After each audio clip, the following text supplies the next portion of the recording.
Hello बच्चे लोगों, कैसे हो आप। आशा है कि सब बढ़िया होगे, मस्त होगे, पढ़ाई पे ध्यान दे रहे होगे। लास्ट लेक्चर में हम लोग कंप्लीट कर रहे थे मेल रिप्रोडक्टिव सिस्टम, तो उसको स्टार्ट करते हैं। Male reproductive system.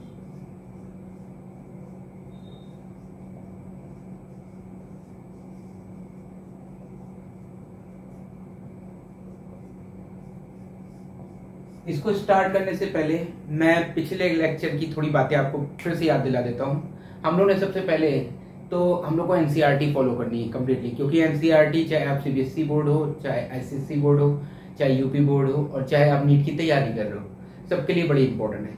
तो दोस्तों, एनसीईआरटी के अकॉर्डिंगली पहले पेज पे क्या लिखा उसको लेके चलते हैं। तो उसमें क्या लिखा हुआ है कि मेल रिप्रोडक्टिव सिस्टम से पहले रिप्रोडक्टिव इवेंट्स। तो रिप्रोडक्टिव इवेंट्स क्या होते हैं? सबसे पहला, वेरी गुड, गैमेटोजेनेसिस। तो गैमेटोजेनेसिस, गैमिट का जनरेशन होना, गैमेटोजेनेसिस। मेल गैमिट बनेगा स्पर्म और फीमेल गैमिट बनेगा ओवा। ठीक है। दूसरा स्टेप क्या होता है? दूसरा स्टेप होता है इंसेमिनेशन। याद करना बहुत जरूरी है, ठीक है।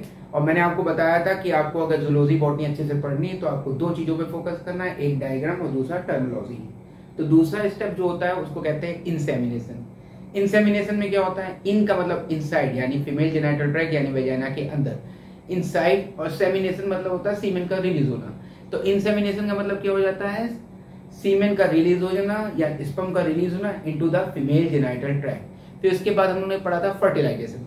फर्टिलाइजेशन को ही क्या, फर्टिलाइजेशन का मतलब क्या होता है? फ्यूजन हुआ। किसका फ्यूजन हुआ? कौन कौन मिले आपस में? स्पर्म यानी मेल गैमेट और ओवा यानी फीमेल गैमेट, दोनों आपस में फ्यूज हुए तो उससे क्या बन गया? जाइगोट। जो जाइगोट बना, फिर उसके बाद उस जाइगोट का क्या होना है? इम्प्लांटेशन। क्या होता है इम्प्लांटेशन?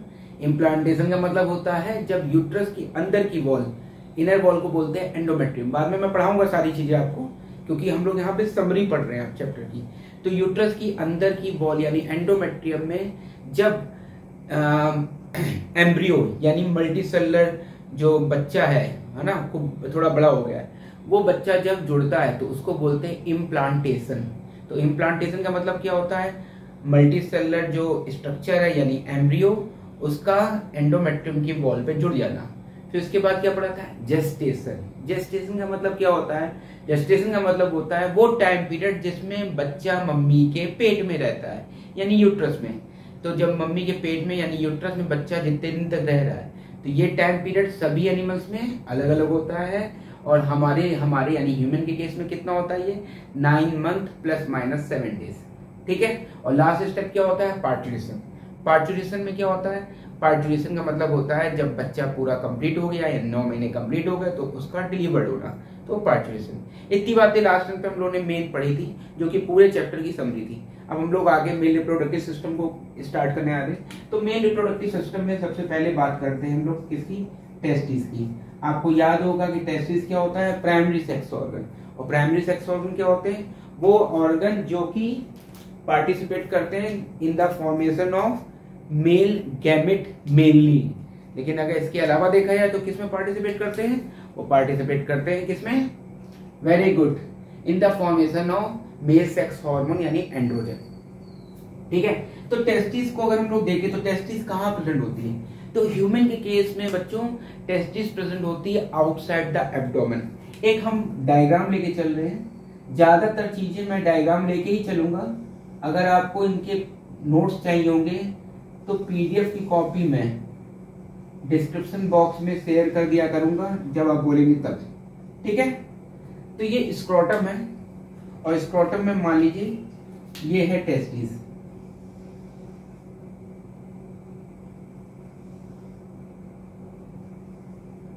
और ये निकला वाज डिफरेंस। ठीक है बच्चों, तो ये चीज हो गई टेस्टिस, ये हो गया स्क्रोटम, और ये हो गया वाज डिफरेंस। तो ये हो गया स्क्रोटम, ये हो गई टेस्टिस, ये हो गया एपिडिडाइमिस,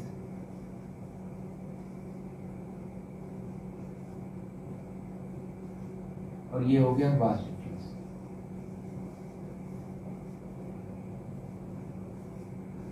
अब टेस्टिस जो होती है वो एक फाइब्रस कॉर्ड के थ्रू जुड़ी होती है, किससे? स्क्रोटम से। इस फाइब्रस कॉर्ड को बेटा हम लोग क्या बोलते हैं? गुबर्नाकुलम। क्या बोलते हैं इसको? गुबर्नाकुलम। तो गुबर्नाकुलम क्या है? ये एक फाइब्रस कॉर्ड है। फाइब्रस कॉर्ड, फाइब्रस कॉर्ड का मतलब क्या होता है? जो फाइबर से बनी होती है, यानी कोलेजन फाइबर से मेनली। ये फाइब्रस कॉर्ड है जिसके द्वारा कौन? टेस्टिस जुड़ी होती है, किससे? स्क्रोटम से। ठीक है बेटा। फिर इसके बाद अब देखिए आप स्ट्रक्चर को, तो ये जो स्क्रोटम होता है ये आउटसाइड द एब्डोमेन होता है। ठीक है। इसका रीजन होता है कि देखिए टेस्टिस आउटसाइड द एब्डोमेन क्यों होती है? क्योंकि टेस्टिस का काम होता है स्पर्म का प्रोडक्शन करना, और स्पर्म के प्रोडक्शन के लिए बॉडी का टेम्परेचर ज्यादा होता है। तो बॉडी का टेम्परेचर जो रहता है 37 डिग्री सेल्सियस 98.6 डिग्री फ़ारेनहाइट, तो उसमें स्पर्म का प्रोडक्शन कम होगा। इसीलिए नेचर ने सिस्टम क्या बनाया कि टेस्टिस को स्क्रोटम में डाल दिया, यानी आउटसाइड द एब्डोमेन। तो ये एक पाउच लाइक स्ट्रक्चर होता है स्क्रोटम, जिसके अंदर टेस्टिस प्रेजेंट होती है। अब टेस्टिस का जो टेम्परेचर होगा वो हमेशा बॉडी के टेम्परेचर से 2 से 2.5 यानी 2 to 2.5 डिग्री सेल्सियस कम रहेगा। समझ में आ रही बात आपको? तो यानी ऐसा क्यों करती है टेस्टिस? क्योंकि टेस्टिस को कम टेम्परेचर रिक्वायर्ड होता है for the proper formation of sperm. अगर टेस्टिस को अच्छे से स्पर्म को बनाना है तो उसको अपना टेम्परेचर क्या करना रहेगा? कम। और कितना कम? 2 to 2.5 degree Celsius less than body temperature. ठीक है बेटा। तो आपसे क्वेश्चन कैसे पूछा जा सकता है कि बॉडी का टेम्परेचर होता है 37 डिग्री सेल्सियस, तो आपसे क्वेश्चन पूछा जाता है for the proper formation of the sperm how much temperature present in the testis. तो टेस्टिस का टेम्परेचर कैसा होना चाहिए? 2 to 2.5 डिग्री सेल्सियस लेस, यानी 37 से कम कर दो तो 35 या 34.5 डिग्री सेल्सियस टेम्परेचर होना चाहिए। किसका?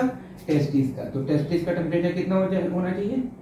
34 से लेकर 34.5 डिग्री सेल्सियस।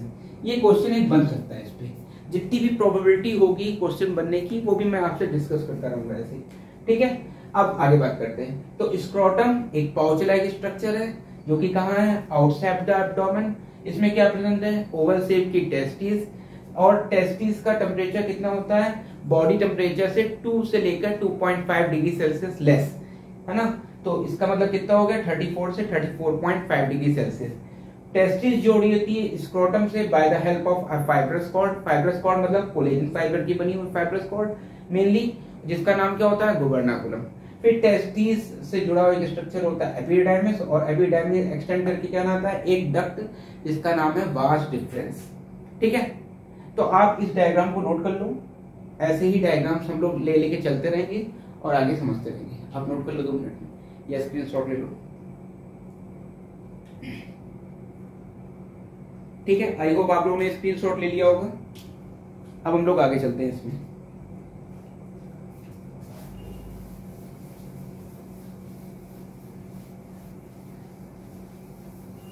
तो बच्चों टेस्टिस, अब टेस्टिस की लंबाई चौड़ाई देख लेते हैं। तो टेस्टिस की लेंथ एंड विड्थ कितनी होती है? लेंथ होती है 4 से लेकर 5 सेंटीमीटर, और विड्थ कितनी होती है इसकी? 2 से लेकर 3 सेंटीमीटर। ठीक है। कैसे शेप की होती है टेस्टिस? Oval shape. शेप कैसा होता है? Oval shape. ठीक है। प्रेजेंट कहाँ होती है? प्रेजेंट, पॉजिटिव ईएनटी मतलब present in extra abdominal pouch like structure. Extra abdominal pouch like structure, pouch like structure known as K/A बराबर नोन एज स्क्रोटम। ठीक है, जिसके बारे में आपने पढ़ ही लिया। ठीक। अब क्या होता है बच्चों, जब गर्मियां पड़ती हैं तो स्क्रोटम में कुछ ऐसी मसल्स होती हैं जो टेस्टिस का टेम्परेचर मेंटेन करने के लिए उसको टेस्टिस को नीचे डिसेंड कर देती है, और जब ठंडी होती है तो ठंड में बाहर का टेम्परेचर ज्यादा होता है और टेस्टिस को तो 34 या 34.5 या 35 अप्रोक्सीमेट टेम्परेचर चाहिए होता है। इसलिए स्क्रोटम जो है वो एब्डोमेन की ओर चला जाता है। तो अवे फ्रॉम एब्डोमेन और towards the abdomen according to the external environmental temperature. ऐसा क्यों करते हैं? ताकि टेस्टिस का टेम्परेचर मेंटेन रहे, ठीक है, और टेस्टिस प्रॉपर वे में स्पर्मेटोजेनेसिस यानी स्पर्म का प्रोडक्शन करते रहे। ठीक, इतनी बात नोट कर लीजिए, फिर आगे चलते हैं हम लोग। अब हम लोग टेस्टिस का इंटरनल स्ट्रक्चर देखते हैं। तो इंटरनल स्ट्रक्चर जब टेस्टिस का देखेंगे तो उसमें क्या दिखाई देगा हमको, उसको देखते हैं फटाफट।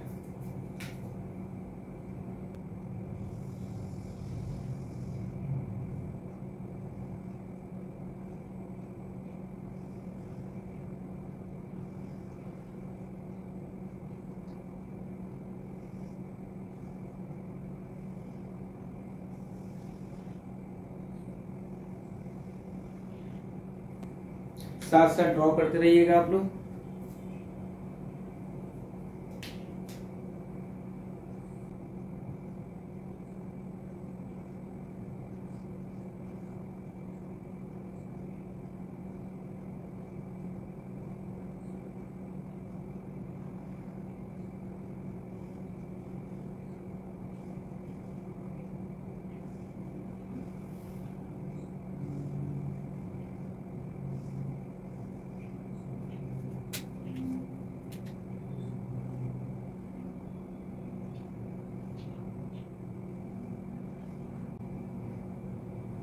ये ऐसे स्ट्रक्चर बनाने, ये कंपार्टमेंट्स हैं जो रेड कलर से मैं बना रहा हूँ, इनको बोलते हैं टेस्टिकुलर लोब्यूल।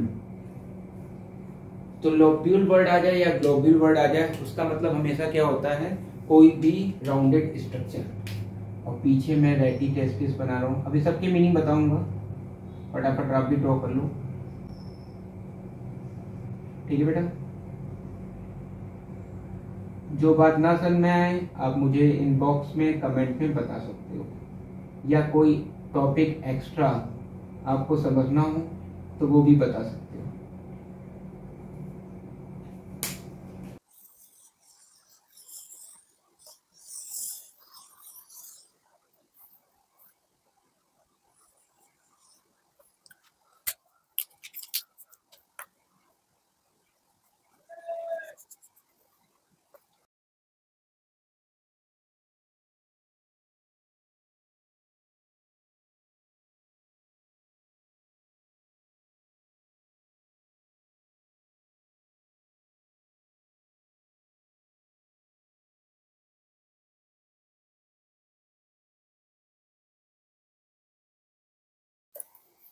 ठीक है, ये डायग्राम बन गया है।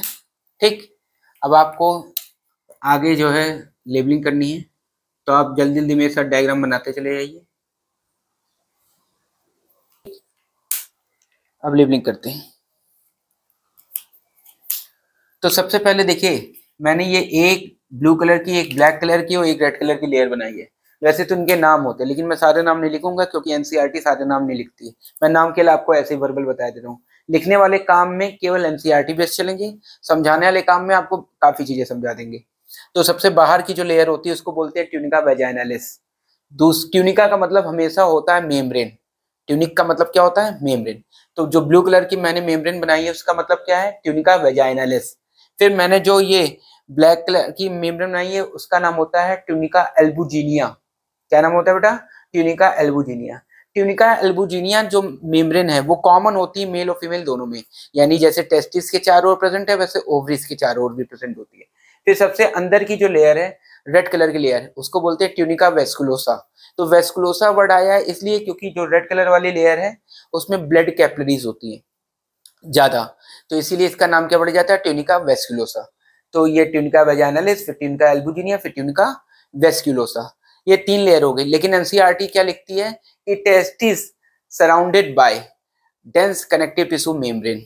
तो हम इन सबको ये ना लिख के सीधे सीधे क्या लिख देंगे कि ये डेंस कनेक्टिव टिश्यू मेम्ब्रेन है। ठीक है, इन सबका नाम क्या लिख देंगे हम लोग? Dense connective tissue membrane.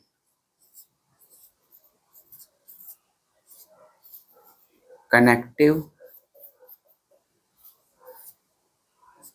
Tissue membrane, ठीक है बेटा। तो डेंस कनेक्टिव टिश्यू मेम्ब्रेन कौन सी है? ये जो तीनों लेयर हैं, blue, black and red colour की। फिर इसके बाद नेक्स्ट देखते हैं, तो ये जो मैंने लोबुलर स्ट्रक्चर बनाया है गोल गोल से, इनको क्या बोलते हैं हम लोग? इनको बोलते हैं हम लोग टेस्टिकुलर लोब्यूल। Testicular lobules. इनके नंबर कितने होते हैं? तो इनके नंबर होते हैं पर टेस्टिस 250। ठीक है, कितने नंबर होते हैं बेटा? 250। तो 250 testicular lobule present in each testis, हर एक टेस्टिस में 250। तो अगर आपसे पूछा जाए कि मेल के अंदर नंबर ऑफ टेस्टिकुलर लोब्यूल, तब आंसर क्या देंगे आप? 500। और अगर पूछा जाए मेल के अंदर ईच टेस्टिस में टेस्टिकुलर लोब्यूल कितने हैं, तो आंसर क्या देंगे आप? 250। तो टेस्टिकुलर लोब्यूल के नंबर कितने होते हैं बेटा? 250। ये कंपार्टमेंट्स होते हैं जिनके अंदर क्या प्रेजेंट होता है? Seminiferous tubule. तो ये जो मैंने अंदर ब्लू कलर के बनाए हैं स्ट्रक्चर, उनको क्या बोलते हैं हम लोग? Seminiferous tubule. इन्हीं के अंदर स्पर्म का प्रोडक्शन भी होता है और एंड्रोजन हार्मोन का भी।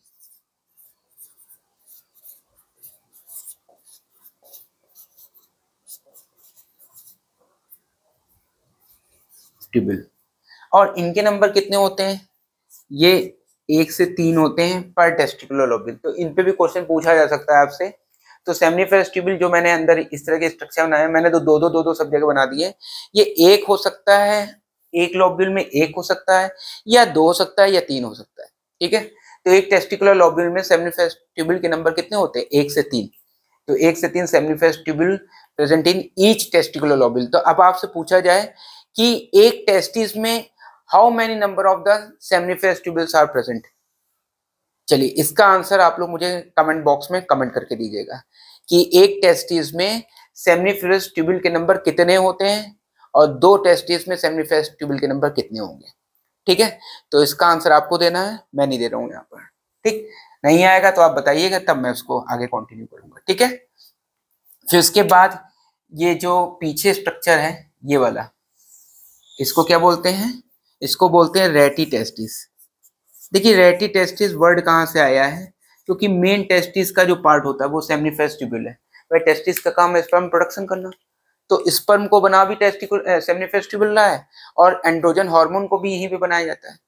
तो फिर इस रेटी टेस्टिस, तो मेन टेस्टिस ये हो गई। और रेटी का मतलब होता है रेट्रो, रेट्रो मतलब पीछे, रेट्रो फैशन चल रहा है। तो रेट्रो का मतलब क्या होता है? जो पीछे, पुराना फैशन। तो रेट्रो मतलब पीछे, तो जो टेस्टिस के पीछे होगा उसका नाम क्या हो जाएगा? रेटी टेस्टिस। तो रेटी, रेट्रो, रेट्रो वर्ड जब भी आते हैं तो इसका मतलब क्या होता है? कोई स्ट्रक्चर पीछे है उसके। ठीक है, मैंने आपसे बोला ना टर्म पे फोकस करेंगे तो आपको हर जगह मीनिंग समझ में आती रहेगी। ठीक है बेटा, तो रेटी टेस्टिस क्यों बोलते हैं? क्योंकि टेस्टिस के पीछे एक, अब मैंने ये जो गोले गोले बना रखे हैं इसका मतलब क्या है? कि नेटवर्क ऑफ ट्यूबुल होता है। तो रेटी टेस्टिस क्या होता है? Network of tubules. और जब नेटवर्क है तो इसीलिए मैंने उसके अंदर गोले बना रखे हैं। इनके थ्रू स्पर्म जो होते हैं वो जाते हैं, और कहाँ जाते हैं? ये पहुंच जाते हैं वास एफरेंस में। ये जो स्ट्रक्चर है ये वाला और ये वाला, इसको बोलते हैं हम लोग वास एफरेंस।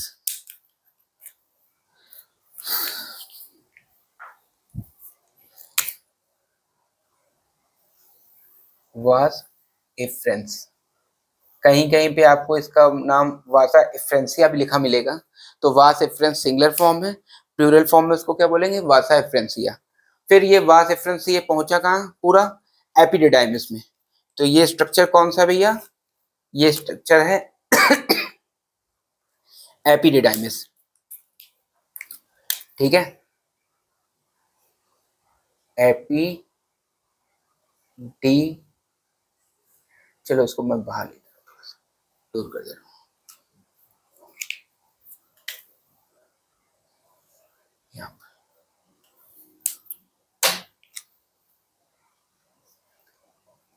एपिडिडाइमिस। ठीक है बेटा, और फिर ये स्ट्रक्चर जो होता है इसको क्या बोलते हैं? Vas deferens. तो वास डिफरेंस पर टेस्टिस कितना होता है? 1। जबकि वासा डिफरेंस कितना होता है? वास डिफरेंस कितना हो सकता है? 10 से 12। तो वास डिफरेंस होता है 10 से 12 और वास डिफरेंस कितना होता है? 1। कितनी टेस्टिस में? 1 टेस्टिस में। ठीक है, तो ये स्ट्रक्चर को आप बना लीजिए, फिर इसके आगे का कंटिन्यू भी हम करते हैं। तो आप लोगों ने डायग्राम बना लिया होगा, ठीक है। मैं इसको रब करने जा रहा हूँ और फिर इससे पहले चलो एक बार इसको और फिर समझा देते हैं। तो सबसे पहले क्या है, टेस्टिस को चारों ओर से कवर करने वाली मेम्ब्रेन, यही सब लाइनें एनसीईआरटी में है बेटा। तो आपको एनसीईआरटी बिल्कुल बारीकी से समझ में आ जाएगी अगर आप हर बात को अच्छे से सुनते रहोगे। तो टेस्टिस को कवर करने वाली 3 मेम्ब्रेन, जिनको हम लोग कलेक्टिवली क्या बोलते हैं, डेंस कनेक्टिव टिश्यू मेम्ब्रेन। फिर उसके बाद क्या है, गोल गोल से कंपार्टमेंट है, रेड कलर के जो मैंने बना रखे हैं, इनको क्या बोलते हैं, टेस्टिकुलर लोब्यूल। फिर उसके बाद बेटा टेस्टिकुलर लोब्यूल के नंबर कितने होते हैं, हर एक टेस्टिस में 250। फिर हर एक टेस्टिकुलर लोब्यूल यानी कंपार्टमेंट में क्या प्रेजेंट होता है, 1 से 3 सेमनीफेरस ट्यूबुल। तो 1 से 3 सेमनीफेरस ट्यूबुल प्रेजेंट होती हैं। सेमनीफेरस ट्यूबुल का काम क्या है, स्पर्म को भी बनाना, साथ साथ एंड्रोजन हार्मोन यानी टेस्टोस्टेरोन को भी बनाना, ठीक है। फिर उसके बाद ये जो सेमनीफेरस ट्यूबुल है ये खुल जाती है एक नेटवर्क ऑफ ट्यूबुल में।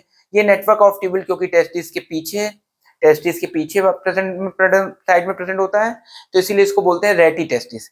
फिर रेटी टेस्टिस वास इफ्रेंस, खूब सारी वास इफ्रेंस छोटी छोटी डक्ट होती हैं, इनके थ्रू एक हाईली कॉइल्ड स्ट्रक्चर में खुल जाता है जिसका नाम है एपिडिडाइमिस। फिर एपिडिडाइमिस एक्सटेंड करके क्या बना लेती है, वास इफ्रेंस। जो स्टोरेशन होता है स्पर्म का वो इसी रीजन में होता है, एपिडिडाइमिस ऑफ वास इफ्रेंस में, ठीक है। साथ साथ और जो मेच्योरेशन के लिए फ्लूइड प्रोवाइड होता है वो भी ये दोनों करते हैं, वास इफ्रेंस और एपिडिडाइमिस, ठीक है बेटा। इतनी बातें समझ में आ रही सब आप लोगों को? जो बात ना समझ में आए आप कमेंट बॉक्स में कमेंट करके मुझसे पूछ लेना, ठीक है, मैं दोबारा रिकॉल करा दूंगा। तो मैं इसको अब रब करने जा रहा हूँ, ठीक। तो देखिए अभी आपने पढ़ा स्ट्रक्चर में, फिर से मैं वो पहला वाला स्ट्रक्चर दिखला रहा हूँ आपको कि ये स्क्रोटम,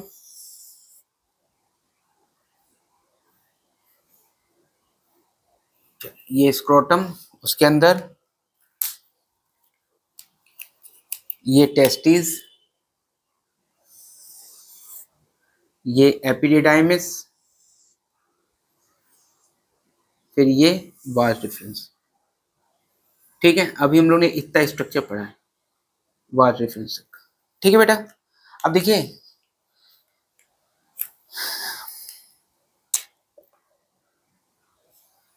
अब वास डिफरेंस जिस पर्टिकुलर कैनाल के थ्रू पास होती है उस कैनाल को हम लोग बोलते हैं इंग्विनल कैनाल। तो ये कौन सी कैनाल है, समझ में आ रही बात, फॉलो कर पा रहे हो मेरी बात को, ठीक है। ये स्क्रोटम हो गया, अभी मैंने बनाया था डायग्राम में, ये टेस्टिस हो गया, ठीक। फिर ये हो गया वास डिफरेंस, फिर उसके बाद ये जो कैनाल है इसको बोलते हैं इंग्विनल कैनाल। अब इसकी इंपॉर्टेंस बता देते हैं। इंग्विनल कैनाल जो होती है इसी के थ्रू वास डिफरेंस ऊपर जाता है, ऊपर मतलब एसेंड करता है कहाँ पे, एब्डोमेन में। तो इंग्विनल कैनाल के थ्रू वास डिफरेंस जो होता है वो एब्डोमेन में जाता है। दूसरी बात क्या होती है, कभी कभी भाई हमारी इंटेस्टाइन जो होती है, जैसे मान लो ये पेट है, पेट के अंदर इंटेस्टाइन खूब बड़ी है, तो वो इंटेस्टाइन एक मेम्ब्रेन के थ्रू कवर्ड होती है, एक पॉलिथीन समझ लो, उसी में पूरी इंटेस्टाइन भरी हुई है। तो कभी कभी क्या होता है, बहुत ज्यादा प्रेशर देने से वो मेम्ब्रेन फट जाती है और इंटेस्टाइन नीचे आ जाती है, और आ जाती तो किस जगह पे आ जाती है, इसी कैनाल में। तो आप लोग सुनते होंगे हार्निया हो रखा है, फला आदमी को, पर्टिकुलर आदमी को हर्निया हो गया। तो हर्निया का मतलब क्या होता है, जब भी, अब देखिए नाम क्या उसका होता है, प्रॉपर नाम होता है इंग्विनल हर्निया। तो इंग्विनल हर्निया का मतलब क्या होता है, हर्निएशन का मतलब होता है जब भी कोई ऑर्गन अपनी टेरिटरी यानी जहां पे वो है उसको छोड़ के किसी दूसरे की टेरिटरी, दूसरी की जगह पे पहुंच जाए, ठीक है। भाई इंटेस्टाइन को यहाँ होना चाहिए, अगर एब्डोमेन यहाँ पर है तो यहाँ पे होना चाहिए, और इंटेस्टाइन अपनी मेम्ब्रेन से फट कर नीचे आ जाए, कहाँ पे, इंग्विनल कैनाल में, तो उसको हम लोग बोलते हैं इंग्विनल हर्निया, ठीक है। जिसमें हम लोग ऑपरेट करते हैं, ऑपरेट करके जाली से इंटेस्टाइन को वापस बांध देते हैं। तो हर्निया का मतलब क्या होता है, अगर आपसे कोई नॉर्मली पूछे, देखिए जितनी बातें मैं आपको पढ़ा रहा हूँ, जब आप मेडिकल कॉलेज में जाओगे तो पहली साल में फिजियोलॉजी पढ़ाई जाती है, वहां पे ये सब टर्मोलॉजी यूज होती है, ठीक है। तो मैं ज्यादा तो आपको नहीं बताऊंगा अभी, क्योंकि अभी आपके काम की चीज नहीं है, ठीक है। थोड़ा बहुत मतलब भर के बता देते हैं। तो इंगुइनल हर्निया क्या होता है? इंगुइनल हर्निया का मतलब होता है जब इंगुइनल कैनाल के अंदर इंटेस्टाइन जो है वो आ जाए। और क्यों आ जाती है? क्योंकि इंटेस्टाइन एक पॉलिथीन, एक मेम्ब्रेन में कवर्ड होता है जिसको बोलते हैं पेरिटोनियल मेम्ब्रेन। वो कभी कभी फट जाती है, तो जिसकी वजह से इंटेस्टाइन नीचे डिसेंड करके आ जाती है इंगुइनल कैनाल में। फॉलो कर पा रहे मेरी इतनी बात को? अब हम लोग वाज डिफरेंस को कहाँ ले गए? एब्डोमेन में। अब मैं दूसरा स्ट्रक्चर बनाने आ रहा हूँ, ठीक है। तो दूसरे स्ट्रक्चर को समझते हैं, ठीक। तो हम अब मैं यहाँ से स्टार्ट कर रहा हूँ, यहाँ तक डायग्राम आएगा। लेबलिंग इधर, लेबलिंग इधर। हमेशा कोशिश करना ना, जब भी आप बोर्ड का भी पेपर में लिखो और कोई डायग्राम को डिस्क्राइब करना हो, तो 2-4 लाइन ऊपर लिखी, डायग्राम बीच में बड़ा सा बनाया। और बीच में बनाने का फायदा क्या होता है कि आपको लेबलिंग की प्रॉपर जगह मिल जाती है। फिर उसके बाद थोड़ी लाइनें नीचे लिख दी। इससे क्या होता है, आपका पेज भरा भरा नजर आता है और आपको मार्क्स ज्यादा अच्छे मिलते हैं, ठीक है बेटा। तो हम लोग चलते हैं आगे उसमें डायग्राम पे। तो ये मैंने फिर से ये टेस्टिस बना दी। अब छोटा बनाएंगे क्योंकि हम लोग समझ चुके हैं टेस्टिस के बारे में सब। फिर ये वार रेफरेंस, ठीक है बेटा। अब इसके ऊपर इंगुइनल कैनाल लगा दें और स्क्रोटम बना दें। तो ये स्क्रोटम और ये इंगुइनल कैनाल,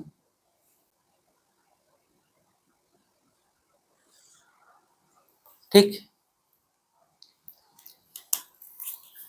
और इस कॉर्ड को क्या बोलते हैं बताओ? अभी थोड़ी पहले मैंने बताया था आपको, इसका आंसर आपको ही देना है। ये जो कॉर्ड बनाई मैंने, इसको क्या बोलते हैं हम लोग? ठीक है, आप आंसर देना है इसका, मैं नहीं दे रहा हूँ कुछ भी, ठीक है। अब आगे चलते हैं। वार रेफरेंस अब एब्डोमेन में चली गई, यानी ऊपर चली गई। एब्डोमेन में गई ये यहाँ पर,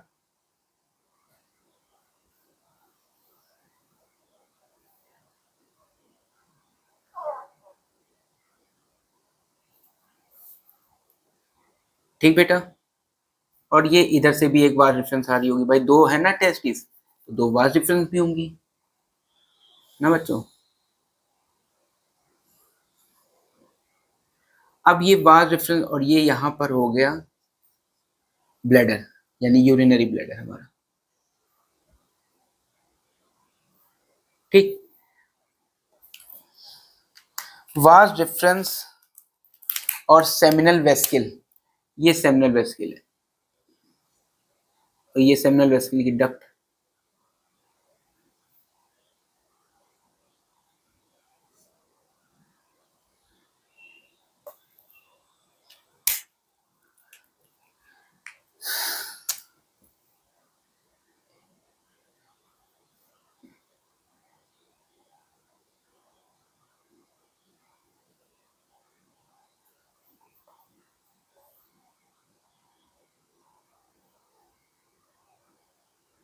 वार रेफरेंस और सेमिनल वेस्किल जो होती हैं वो आपस में मिलके बना लेती हैं इजैकुलेटेड डक्ट, ठीक है।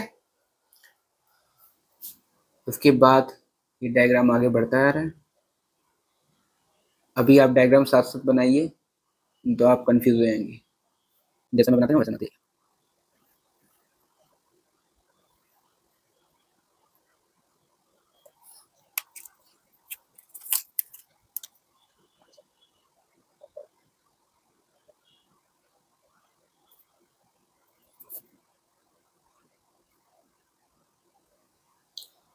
कलर भी आप अगर बनाएंगे कलर डायग्राम तो अच्छा रहेगा आपके लिए।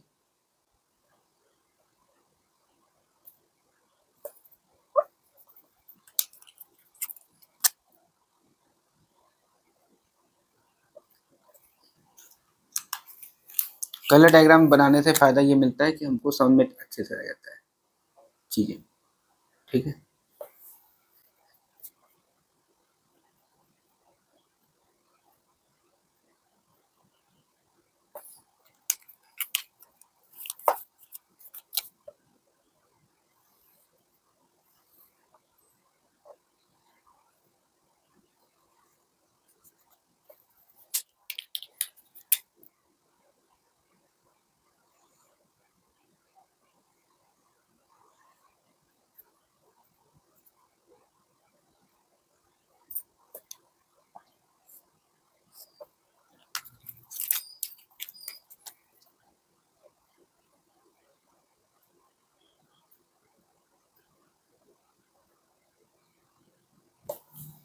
ठीक बेटा, ये डायग्राम ड्रॉ हो गया। अब मैं लेबलिंग करने आ रहा हूँ।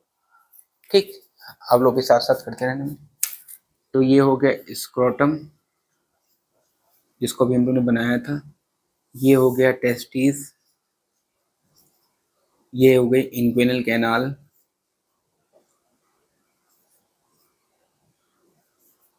फिर ये हो गया वास डिफरेंस, फिर ये हो गया यूरिनरी ब्लैडर,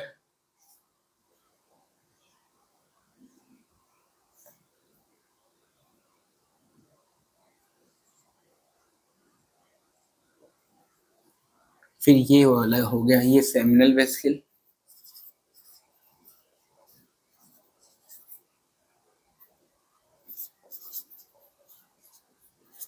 फिर ये हो गया प्रोस्टेट ग्लैंड,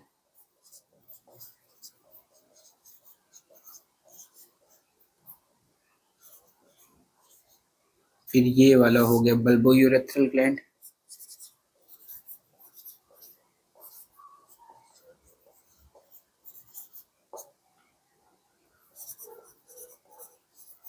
फिर ये हो गया पीनस।